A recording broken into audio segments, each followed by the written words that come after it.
Хатынь. Гэтай вёскі няма на геаграфічных картах.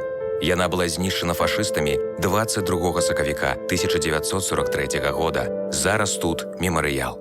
У цэнтры 6-метровая бронзавая скульптура «Нескораны чалавек». На месцы хлява, у якім спалілі жыхароў, усталявана надмагільная пліта. У Хатыні да трагедыі было 26 хат. Цяпер на месцы кожнай з іх сімвалічны вянок зруба, абеліскі са званамі, што нагадваюць абпаленыя агнём трубы печаў і адчыненыя брамы. За гады Вялікай айчыннай вайны фашысты зажыва спалілі жыхароў 628 беларускіх вёсак. 186 паселішчаў з гэтага журботнага спісу не было адноўлена. Яны увекавечаны тут, у Хатыні. Гэта не проста помнік загінуўшым, гэта смутак аб нявінных ахвярах вайны. Гэта мая Беларусь.